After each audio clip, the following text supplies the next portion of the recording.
It's the 40th weekly episode of Stage Door Athletic, as we come together to celebrate all the good in sport and theatre. Please welcome your host, Olivier Award-nominated What's on Stage winner for Best Supporting, Jack Loxton. Good evening, ladies and gentlemen. Good morning, good afternoon. Thank you so much. Rob, how are we feeling? How are we feeling tonight? Really good. I'm just very much looking forward to your now self-penned medley of all the show tunes and hits that you've been in over the years. Is that now? Yeah, it is coming up. Yeah, it is. Because this is the Lifetime Achievement Award, isn't it? Oh, right. I'm the youngest recipient of the Lifetime Achievement. Youngest ever recipient. I thought it would be really nice, like these hosts do, where you could maybe do like a medley of all your failed audition songs. Oh my God, there's so many. Just put together a bit of Phil Collins, Sam Fender, and you sitting there morosely on a guitar. Yeah, there's It'd be a great way to open on a TV award ceremony. For an award ceremony. Yeah, God, there's so many. There are so many. But I don't think the award ceremony is long enough for me to fill in how many failed auditions I've had, singing or otherwise. But it's just so nice to be here, isn't it? I mean, the clubhouse is looking... it's dolled up well, isn't it? So award glitzy. ceremony is the red carpet. Well, it's not so much red, is it, outside? It's more sort of like a burgundy brown. It's a bit stained burgundy now because it's been raining and all the mud shoes from the under-15s who've just been training walked across it, which is a bit frustrating. Yeah, it's really amazing just to see the whirling lights and all the glitter curtains and the stage being erected. I mean, there's a lot of helicopters. Ken has really gone to town. Helicopters whirling over. Crazy. Or is that for that burglary that's just taken place around the corner? Oh, yeah. It's one of the two. The street cruisers. Yeah, we're trying to get those. Yeah. But it's looking gorgeous. I mean, the sequins, the sparkles. Ken's obviously done his eyelashes. He's looking very good. Everyone's dressed up really to the nines, haven't they? It looks fantastic in here. And we've got the greater good of the local community here. We've got Sharon over there who works. Yes. She's the head of the Women's Institute, isn't she? She's fantastic. Yes, a good partner for ours. Often they sometimes hold meetings in the clubhouse, which is a nice thing. Yeah, we've got all the coaches of the Tiddlywinks teams. Yes. They never usually come out, but it's great to see all of those. It's just a lovely place to be. We've got local press here. It's really good. We've got local press here. The local press here, local gazettes here. Yeah. People really do scrub up well, and I think there's a bit of lip filler gone on with some of the young people as well, which is an odd phenomenon. Very weird. As far as I'm concerned, but whatever pleases them. And like any award ceremony, I know this from my own experience of going to the TV BAFTAs and the Film Award BAFTAs, what everyone's really, really looking forward to is the huge meal and party afterwards. Yes. And from what I can smell coming from the kitchen is that I think, it's unconventional, but I think steak and kidney pie and mash is not a bad option. No. It might be a bit heavy for the drinking. Line that stomach, though, I guess. Line it up. Yeah. We don't need these delicate starters, with a kumquat themed cheese plate. Yeah, I don't think Ken knows what smoked salmon is, let alone he'd try it. So, steak and kidney pie for the masses. Why not? Yeah. Why not? Great stuff. Award ceremonies, though. We're obviously in the Stage Door Athletics iteration, and maybe at the end of the year we should have.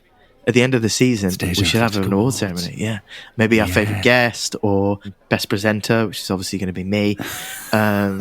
Chewy, the dog, James's dog, he can get an award. Yes, he's in contention. Maybe we should do that. But award ceremony, because we are in the midst of award season. It's award ceremony season. So we had the BAFTAs. We had the SAGs last weekend. BAFTAs, the Oscars, and then the Oliviers will be, is it April? Something like that. So we've just had the Offies. I think the Office just happened in the West End. Yeah. So that's really cool. So, and we're also, it happens in the sports world as well. We get to that time of year, we've not long had the FIFA Bests, and then you get, the annual Player of the Year stuff, all the Writers' Awards. For some reason, even though they do them annually, they do them at these early stages of the year, even when the season's not quite done. It's always weird, I think, in sports seasons. But they have sports personality they're more painful. Didn't you go to that? Didn't you go to Sports Personality of the Year? I haven't been to Sports Personality Year. I think you're thinking of when I went to the National Television Awards and met Jill Scott alike, which I'm sure I shall regurgitate that story. Yeah, it's a good story during this episode. But do you like award ceremonies, Rob? Well, I've been to a few of them.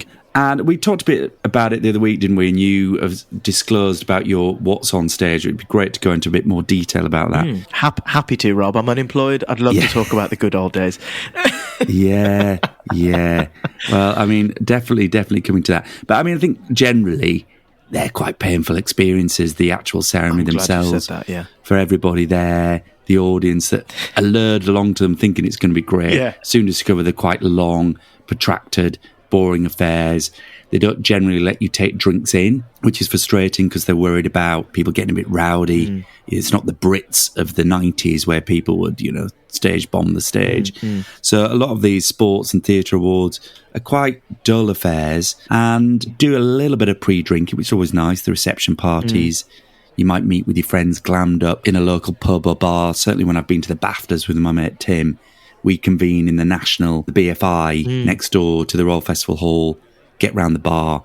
And I did actually, I've got a picture I'll put on the socials, but I did meet and chat to Jim McDonald in there once and at the bar and introduced myself that is. What a name drop. to Jim McDonald. Pick that up, Rob. As a fellow Wakefield lad. So we bonded on that front and then ended up sitting, she was sat literally behind me and did win a BAFTA for her cruising or whatever it was. Yeah. The show cruising as opposed to habit. Yeah. So yeah, they're odd things, aren't they? They're I think you've nailed it really. They're very long.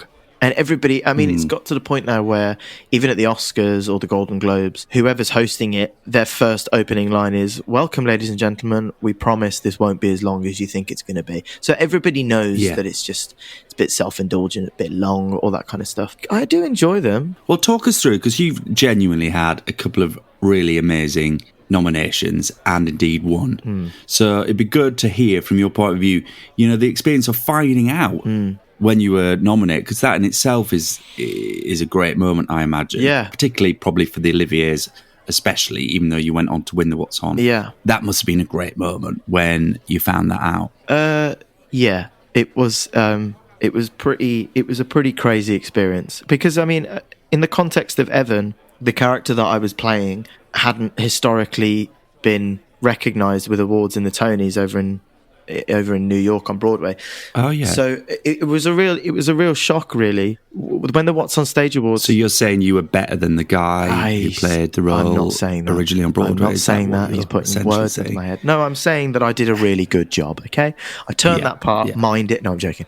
It really surprised me, and it was when the What's on Stage Awards, when the nominations came out. I think I was at home, and I was like, because Sam had been.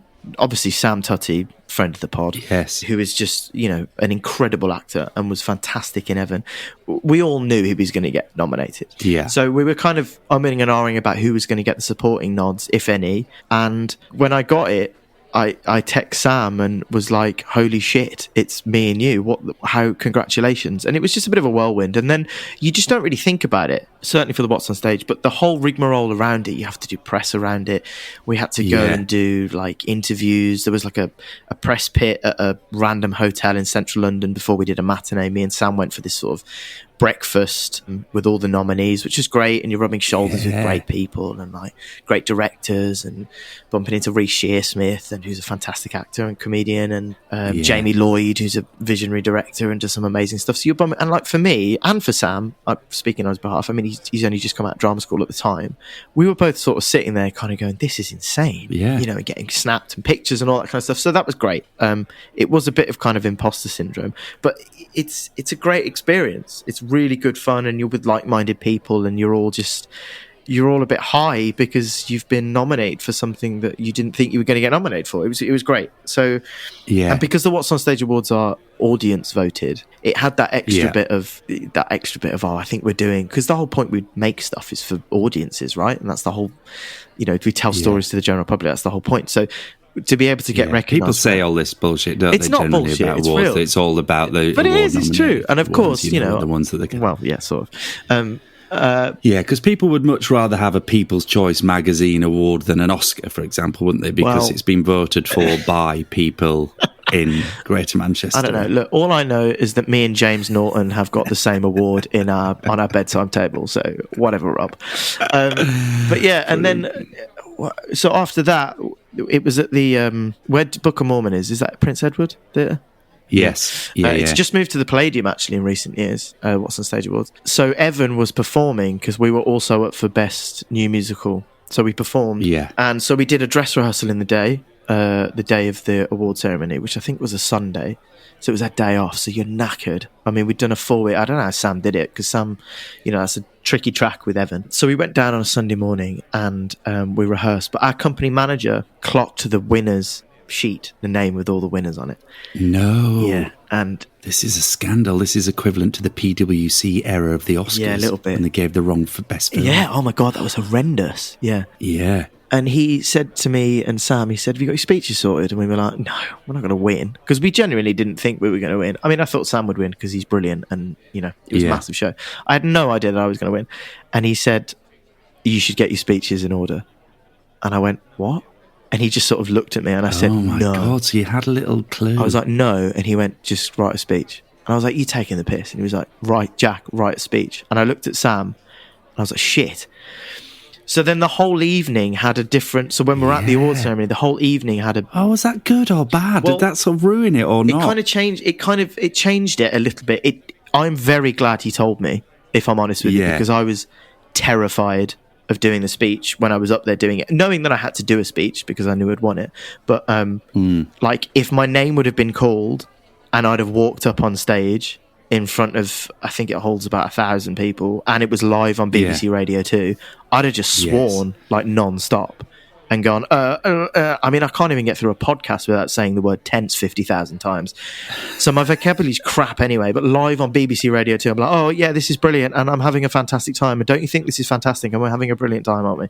So we're rubbish. So I'm glad I had a speech, but it was really hard doing the interviews before sitting down in the award ceremony. We're like, "And how would it feel if you won tonight, Jack?" And I'm like, yeah, it felt great, knowing full well that I'd already won it.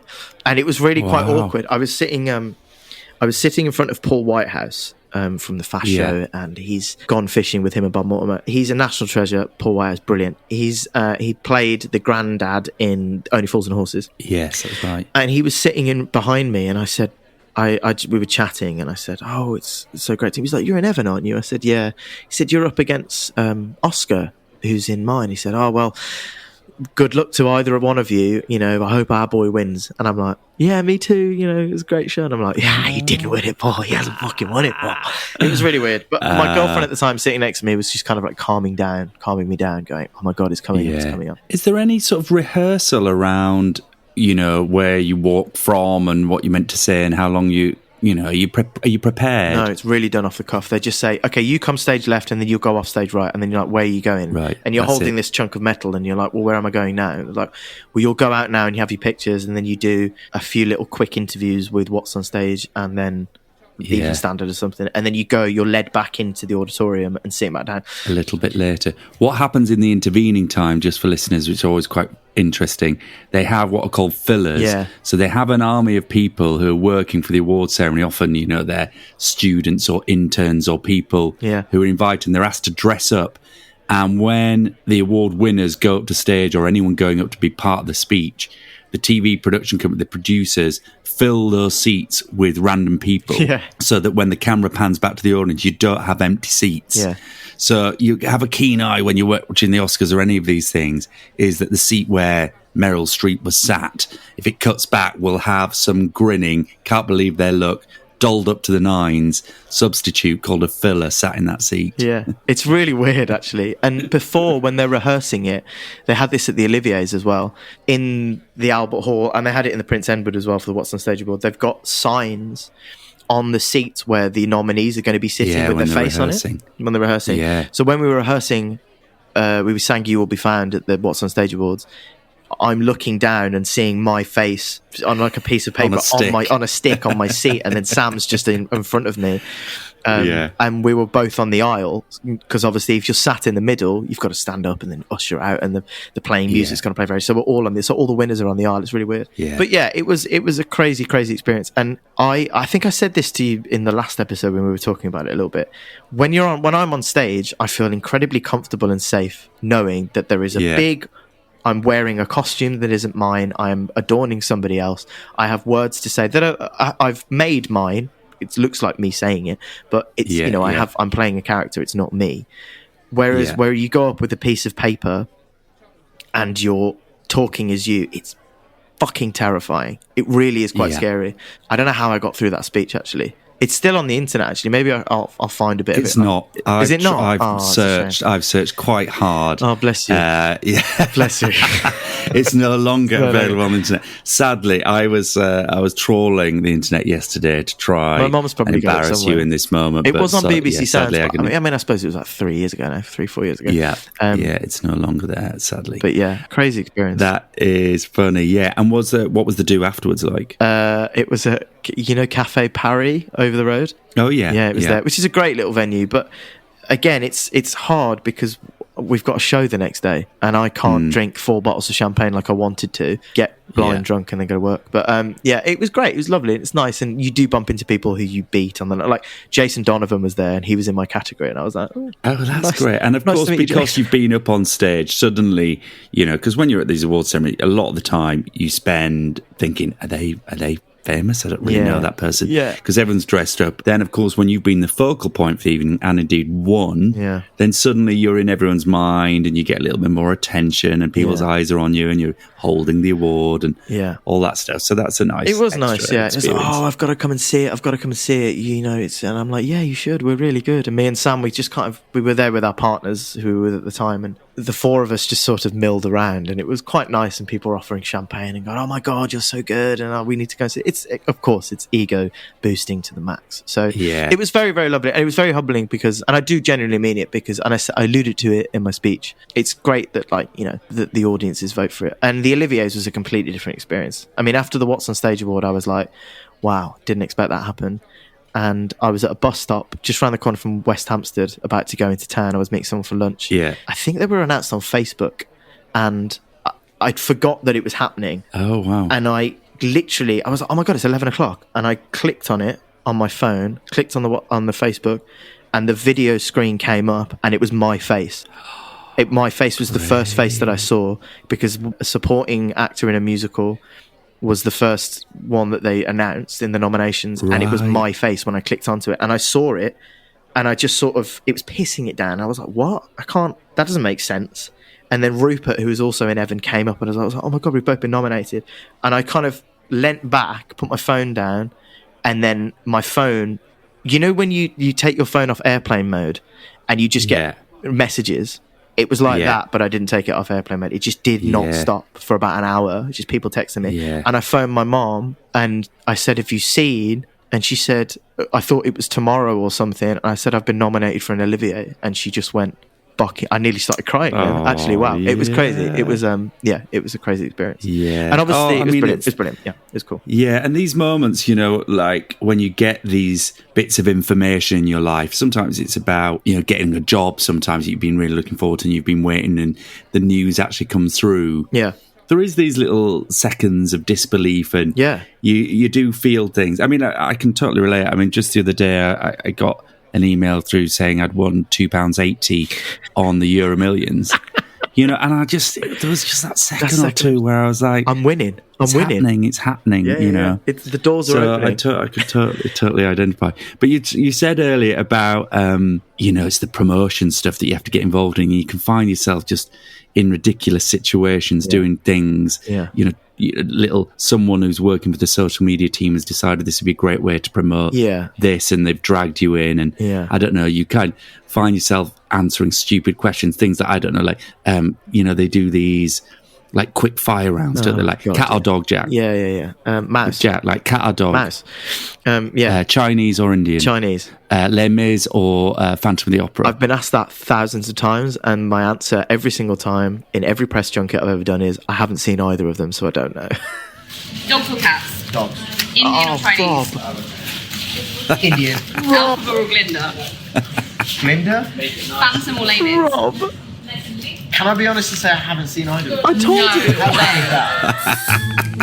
you. So, you can hear the little twinkly music there. This is because Matt and Sam did a Jack WhatsApp, and Sam. Who's Matt? It's Jack and Sam. Sorry. You said Matt.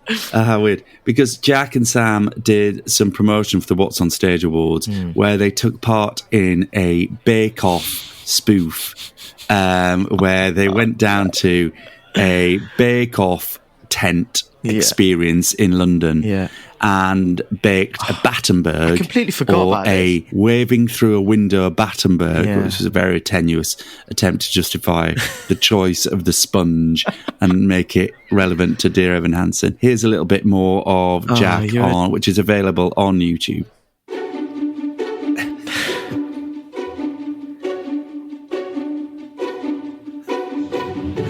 Hello, I mean, props for actually making it sound like Bake Off, you know what I mean? And I'm Sophie, and we're thrilled to be presenting a special one-off series that allows us to get up close and personal with some of the presenters and nominees of this year's What's on Stage Awards. A one-off series. There's a whole range of these clips. I mean, what is brilliant about this, if you go online, and we'll try and post the link, is and is a massive West Brom fan. just watching actors, and Jack is a master of this sort of stuff. Hello, welcome. Here he is. Oh my God. Now, I'm just going to pause this here because what happens is Jack, they've obviously decided to make this really fun, that the hosts would appear at the Bake Off style desks, and then when they introduce them, Jack and Sam sort of pop up from hiding behind the bench and go, hello. This is so embarrassing. Yeah. So that was embarrassing. Oh my God. But yeah, and you go on to try and be funny and light and, I can't watch it back. I and, genuinely can't watch it back. Yeah. Plus, like, I look like an absolute thumb. It was really hot in that tent. I was wearing, I had 2 stone on because I was playing a character that was a bit chubby and I hated it. It was horrible. Yeah, I was just eating too much. Why have you done this? Dude, if I'm honest, brilliant. it was a good day. It was good fun. Yeah, I'm sure it was. But you lost, didn't you? Yeah, I lost. And I'm not going to lie to you. There was a sense of competition between me and Sam during Evan because we started to live together and we took on like the brotherly role a little bit backstage and all that stuff. Yeah. And he won and I was really pissed off. Really pissed off. I thought mine was way better. It was good fun. It did look. It was good fun. Yeah, it did look nice. But they were both pretty shit, really. I can't believe you found that. Savage. That's brilliant. And so the Oliviers, was that during lockdown? Yeah, Did you get to go to the ceremony, or that was really unfortunate? It's really quite sad, actually. We were nominated in January, Feb, maybe. And also another thing about it as well, about especially award ceremony in the West End, when the nominations come out, it also means an end to doing performances where there are Olivier voters in the audience. So for literally like 5 or 6 months, our company manager's coming up to us going, "There's 6 in tonight." You're like, oh God. Yeah. So when the nominations came out, not only was it a celebration for all of us that we for nominated for the show, and Sam got a nom, I got a nom, and Lucy, Rupert and Lauren got one as well individually.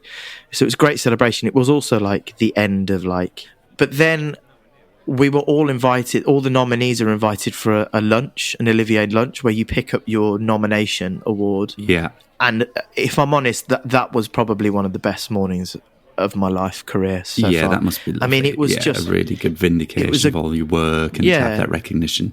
Looking back in hindsight, I didn't realise how much that was going to mean for me, looking back at it now.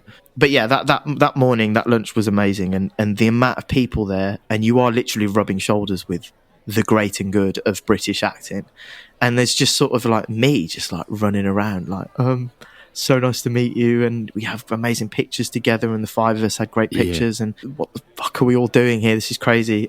So it was a real experience, and then there's people grabbing you like, oh, can we get a picture? Oh, can we do a little interview with you? It's all, I mean, it's all over the top bollocks if you're really honest about it, but there is something in there that kind of, there is that level of vindication and sort of affirmation that's great. I mean, I'm not, I wouldn't want to chase that for my career because I don't think that's how you should do it. That's not why I'm doing it. But to have that little nod was really cool. But then, of course, the pandemic hit.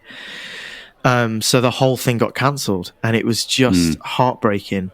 And we all were really gutted. How they did the Oliviers that year was Jason Manford was in, I think it was the Palladium, and he was doing a TV show sort of, and then getting the winners in, not getting the nominees in or anything.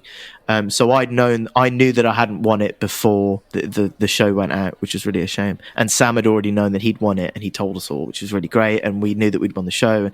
So it was really, really hard. But a few weeks after we went back to work, after the pandemic, we got asked to sing at Magic at the Musicals at the Royal Albert Hall. Yeah.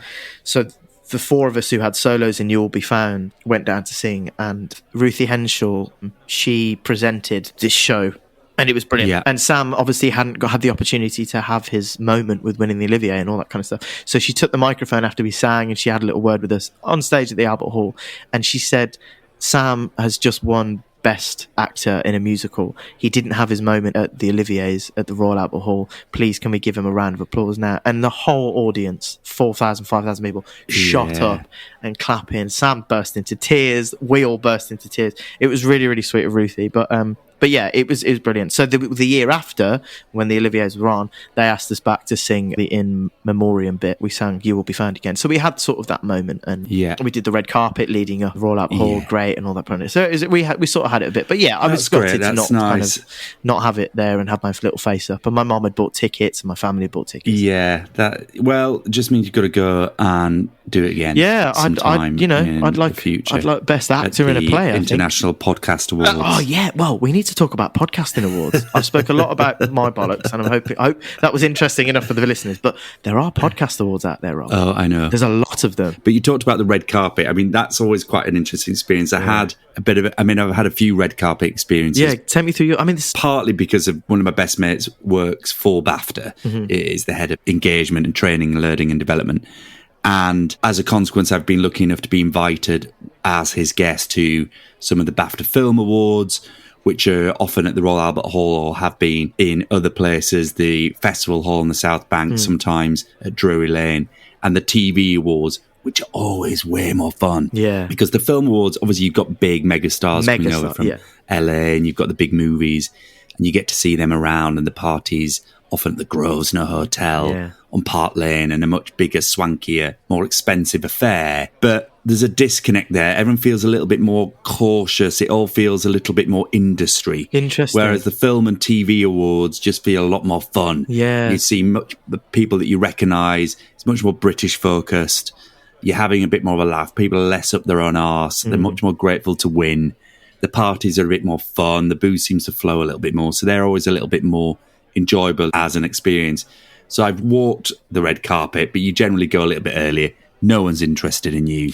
No one can recognise you. So it's more just the experience, and you get your selfies. Yeah. Although I've got a few friends who are showbiz journalists, so it's always good to go over to that journalist pen and have a little word with them, say hi, to make people think, oh, should I know who they are? Yeah, totally. So that was always my historic experience. But then I went to the National TV Awards, not this time, but the time before, when I was on Corrie. Yeah.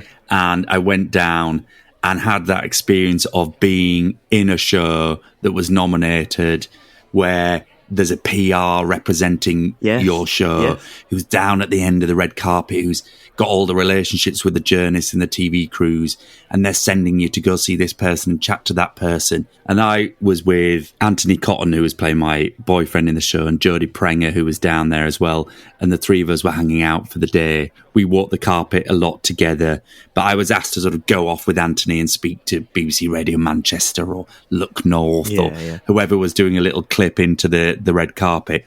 I mean, I'd barely been on the show by this time, and no one really recognised me, so I was just going along, and they were interested in Jodie and Anthony. So I felt a bit self-conscious about even posing for cameras and things. I felt a bit of a fraud. I can take that. That does happen a little bit, because it's like you're having an interview with someone. Like when we walked it, me and Lucy Anderson, who played Zoe, we walked it together when we did the Oliviers, when we performed there at the Albert Hall, and people would grab us and be like, oh, fantastic, you're performing in Memoriam. Yeah, you're going to have the Olivier experience. You missed it last year. You were nominated last year. We're like, yeah.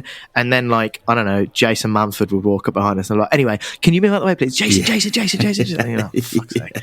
And you totally shut down and moved on. Yeah, exactly. The thing I found really, really fascinating was you would see people who've been to a lot of these things, some of the Strictly Pros, The Only Way is Essex people, Love Islanders, people who go to a lot of these events and realise that this is actually a forum for them, that they use these moments to get into the magazines, to get onto the blogging sites, to get their photos out there, which is part of their career. Often what you just described is that you're doing your work, the consequence, you may or may not get nominated for an award. Yeah, totally. These ceremonies, these TV shows are for some people the job. Yeah. So they are down the end of the red carpet, and I saw them practicing their pose. Yes. Like going into a zone Yes. and practicing the stance and sorting out little bits of their jewellery and their look and their sleeve and posing and holding things. And they're really practiced at it. And they time and they know who's the photographers that are working for who are. They get in front of them. They're queuing. They're waiting their turn to go get their picture. All this stuff. And I'm just like mortally embarrassed. Just trying to move on. And we saw a lot of that at the Olivier's as well. And it is sort of like, it's this Instagram and generation of like, you know, this will be good for the gram and like the influencers and all that kind of stuff for social media. And it is pretty, because it takes away from what the actual evening is about, and that should be our small little industry. It makes a big impact in the country, obviously, but we're a very small family, and it's about us celebrating what we've achieved and as a collective, as much as it is, you know, the individuals being able to put a picture on their Instagram for 50,000 people. Do you know what I mean? Yes. And well, you say all that. I mean, that is true. And this here speaks to someone who hasn't won a What's on Stage award or been nominated for Olivier. But what they are increasingly also is they're just massive marketing exercises. They are industry-funded exercises to get the profile up of shows, to help sell tickets, to get people out there. Now, that is not mutually exclusive to recognising the talent in them 100%. at all. Yeah, it's a good chat. But what they are is, you know, which is why all this promo, all the stuff that goes on around them is just trying to get them up the news agenda and help sell tickets and help sell movies, whatever it might be. The amount of money they've put into the Oliviers, I mean, since I've lived in London, I mean, when we were 18 in our first year at drama school, we were asked to be part of a choir to sing at the end of the show. And it was at the Drury Lane, which is obviously a massive theatre. And the after party was in the Waldorf and it was huge and all that kind of stuff. But now it's at the Albert Hall, which is 5,000, 6,000 people. The red carpet is as big as like Cannes Film Festival. It's huge. The amount of money that's put into it now. It's live on ITV. It's, you know, Jason Manford does it. And, you know, there's the great and good of the BBC are there, everything. I mean, when I was doing it, it was nowhere near as big as that. So the amount of money that are putting into it, and I'm guessing it does add footfall in the West End, I guess, which is great. And the commercialisation of it all, obviously getting more people to go to the theatre is great. But it was quite a bit overwhelming, especially for little old me and stuff. And then again, on top of that, it does add the Instagram generation and the idea of I have to look this good. And I'm not going to lie, there is a sense of shit. There's a lot of cameras here, don't look like a thumb. So you do go up to the top and you're having your pictures taken. You're like, right, I've got to do my hair. But like, I'm not walking up going, you know, it's the be all and end all for them. And it's quite sad. But yeah, anyway, it was good. It was good. Yeah, very good. Just FYI, I have actually been involved in shows that were Olivier Award nominated. I was the associate director on Taming the Shrew that was Olivier Award nominated at Regent's Park many years ago. Oh, okay. Associate director on White Open Spaces, won a South Bank Show Award. And a show I produced, I'm very proud of, a play that I produced and directed that you rebuffed an audition for, I in the Village, was Offie award winning as well. So, you know. I could have changed my career, that one, Rob. I could have changed my career, that one, yeah. Good. I only didn't do that because I was busy. I was working on something. I didn't do it because I didn't want to do it. I didn't do it because I was obviously better than it and was going on to Olivier now. So leave me alone. Yeah, well done.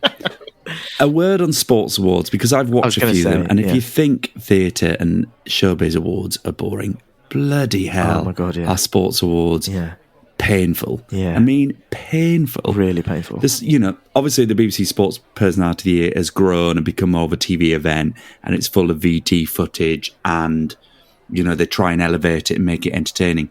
But if you watch the FIFA Best or you watch the Laureate Sports Awards in Monaco, these are painfully dull events, because you can argue that actors and musicians and showbiz people go too far in their moments with tears and speeches and, you know, emotion. But crikey, sports stars go the other way. They've won this award. They come up, they are dull as dishwater. They've got no public speaking presence whatsoever. You've got some ex-sports star who's, you know, the Linekers, the Zidans, the whoever's who come along with a little bit of personality in an attempt to try and spice up the nominee announcement. But then you get Eric Haaland or Messi or Ronaldo using two notes in their voice. Sorry, Eric Haaland. Isn't he a window cleaner in Bradford? You mean Erling Haaland? Eric Haaland is a lookalikey Erling Haaland. He's 22 stone and dyes his hair blonde. But but yeah, you're right. Yeah, and they use like no more than 2 notes in their voice as they meander through a pre-written acceptance speech, which was written by the PR person from Man City. It's horrible. They lean back on their media training, and media training for footballers and sportsmen and women is just, don't answer the question and just say thank you a lot, and it's really boring. Strip all personality out and don't make any mistakes. Yeah, so it is pretty grim. The sports personality of the year, I do BBC Sports Personality of the Year. I do find it. What's the criteria to win that award? Yeah, I mean... What is the criteria? Because Andy Murray doesn't have a personality, and he's won it. So he does, though. No. He does. Well, okay, See, he does now. He does now. I would agree he does now, because he's sort of grown up. But when he was nominated for it, well, I don't know if he won it or not, but I'm only bringing up Andy Murray because I want to hear your impression of him again, because it was so good the other week. But, like, he's not interesting. He wasn't interesting at the time when he won it, so...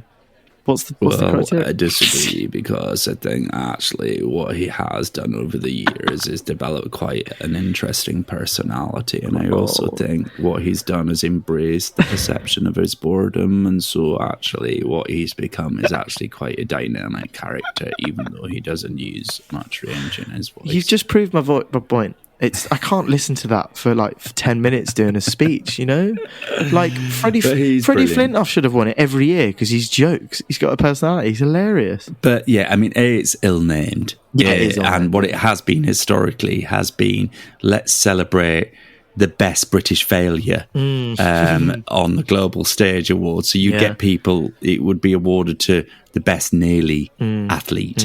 It would be whoever got a bronze in the Olympics who did very well, or Tim Henman for reaching a quarter-final of Monaco. And that's what it used to be historically. Either that or that's all the nominees, but then, Nigel Mansell actually did win the Formula One and doesn't have a personality, so we better give it to him anyway. It's just a weird one. That's where it's been historically. But actually now, it is, I guess, we've got more sports, more success to celebrate. I think as well, I suppose actually, especially this year, or last year even, it's kind of been a vehicle for kind of a bit more exclusivity with because there's a lot more women winning it, which is brilliant, and they're having more of a platform to show. I mean, the Lionesses won it, which is fantastic. So, their profile kind of gets... So maybe as use as a bit of marketing and finally giving some recognition to the women's game and women's sports and stuff. So that's kind of cool. But, yeah, it's just ill-named. Personality, I don't understand. Why is it called sports personality? Didn't Ronnie O'Sullivan win it? Like, he has got a personality, but he's got a lot of demons as well. Like, are we really celebrating that? I don't know. I'm checking. Yeah, it just needs to be renamed. I mean, personality is not...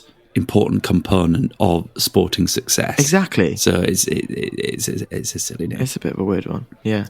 One thing I would say actually, just after the BAFTAs, didn't David Beckham present an award at the BAFTAs? Yeah. Recently. Yeah, this year. I didn't watch it actually. And I'm sort of thinking like, what are you doing here? Why are you here? Like, national treasure, David Beckham. Yeah, I get that, but like, it's like he's a sportsman. He can't and he was just reading the teleprompter. What, you like, get off our patch? Not get off our patch, but just like, what are you, like, you can come, but can you be interesting? Like, all you're doing is reading it, and it's just like, David Beckham's here. I'm like, okay. Well, we alluded to this the other week. I mean, the art that, as far as I can see, no one has mastered about bringing to life effective announcing of nominees.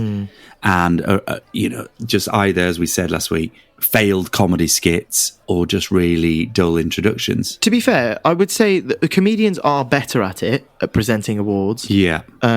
So, like, there's Will Ferrell and Kristen Wiig did a really good one at the Golden Globes where they're like... Kristen Wiig. Yeah, she is brilliant. I love Will Ferrell as well. But they did a skit where they're saying, all the films are amazing and we watched all of them, didn't we? And they're like, yeah. And they're like, so the one with Judi Dench and that thing happened? And they're all just taking it, and they obviously haven't watched it. That was quite funny. Yeah. And then Lee Mack over here in Britain, Lee Mack and Chris... he's just... I love Lee Mack. He's a genius.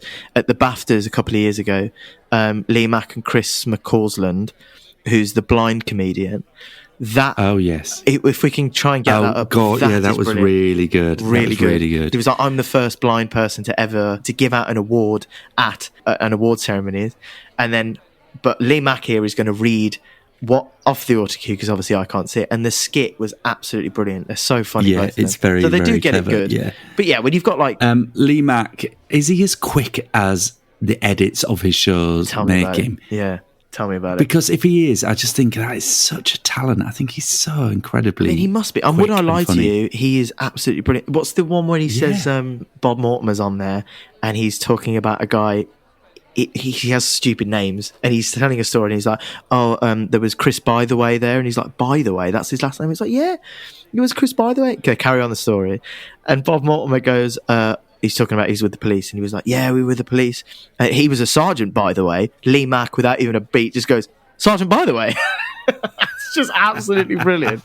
He is so quick. He's brilliant. Yeah. So there are some people that deliver awards good, but when you've got Brad Pitt and Angelina Jolie, it's just a bit boring. It's like, okay. So if you were ever to present an award, would you go for comedy skit, or would you go for earnest straight down the line? Earnest straight down the line. I'm not interesting enough. Would you? I wouldn't back myself. At the tender age of 31, I wouldn't back myself enough to hold court in front of the great and good. Maybe if I was 55 and didn't give a shit anymore. I think if you're going to do that, what you have to do is give off like tortured actor vibes, intensity, like that you're auditioning for a really important part with the biggest director who's present in the room. Yeah, I just thought the script do that sort of. I just thought the script was really moving, and it spoke to me in a way that I've never really been spoken to before. And I think this award and the role of a director, you can't really undervalue their role. Anyway, let's have a look at the nominees. Yeah, that sort of thing. Yeah, and you've got to do this sort of. It's such a pleasure to be here. Oh my God, brilliant. Yeah, brilliant, Rob. Keep going, more. There's some just extraordinary talent in this nomination, no more than the great Christopher Nolan. The nominations for Best Director are... I am hooked. You're so mysterious. And like this, you're doing the furrowed brow, and you're tensing. No eye contact. It's eye contact. So intense. You're sort of putting me out just the reference of the one that you want to work with. Yes. Oh God, perfect. That's the key. Yeah. Oh, do you think we'll ever win an award? Stage Door Athletic? Us? Yeah. Yeah. Why not? I got fucking Olivier nomination. Nobody fucking called that out. What the hell's going on? We're going to win the world. We're going to win. Possible. Anything's possible, mate. Who knows? So if you'd like to nominate us for any podcast awards that come up on your Instagram or your social media field, why not nominate us? Hey, why not? Why not? Why not? Are you presenting any awards at this evening's glittering occasion here in the clubhouse? They asked me, but I just feel like I don't want to kind of... I think it was Best Newcomer in the Cricket Under 14. Oh, yeah. I haven't really watched enough of it. Plus Best Newcomer, I mean, that's just like... Well done, you came here, so it's not really interesting. Yeah. What about you? Are you doing it? Yes, yeah. I am. Well, I was asked to host, obviously. Wait, whoa. Why were we both asked to host? No. I don't know. Just I was you? asked on my own. I need to have a word with Ken. I'm fuming. I just felt that my sort of Ricky Gervais instinct might offend too many people in the room, so I decided to pass on gracefully. God, we didn't even talk about that. 10 minutes and he just absolutely... And it cuts to Tom Hanks and he's sitting there and he's just like, what the fuck is he saying? Like, this is not... is this for real? You can't say that. But then again, fair fucking play to Ricky Gervais. Sticking fingers up to the elite. I like that a little bit. Well, I don't know. He's kind of doing it himself? I don't know. Yeah. I'm torn about it. I think it's really, really brilliant, but I'm increasingly, this is a mantra for me. I'm just trying to find the best in situations. I like that, Rob. Are you presenting an award now? Anyway, here are the nominees for... My friends will be listening to this going, what? Yeah, bollocks.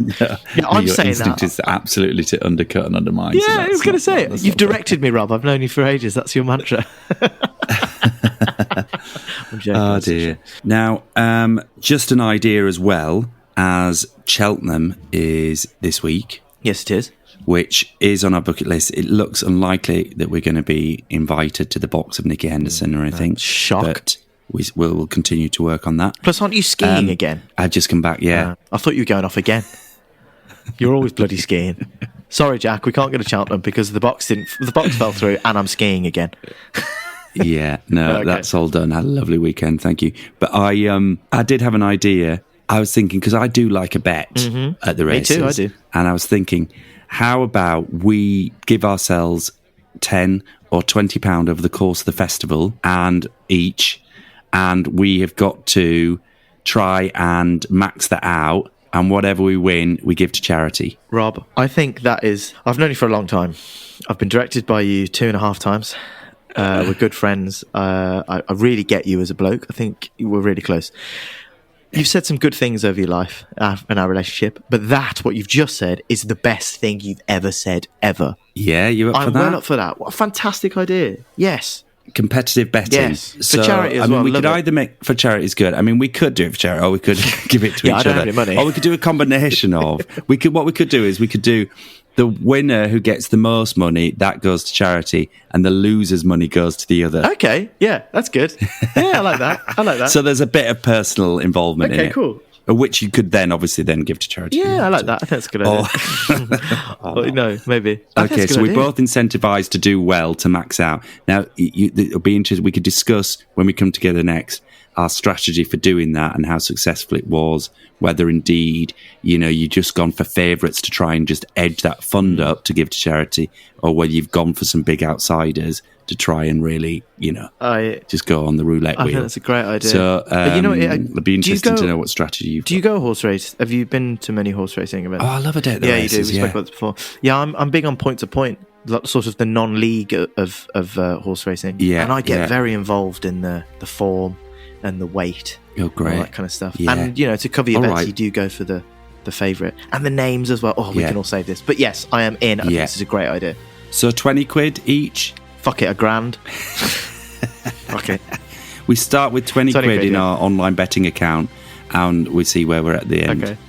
I think that's a great idea. Yeah, all right. Okay, we're on.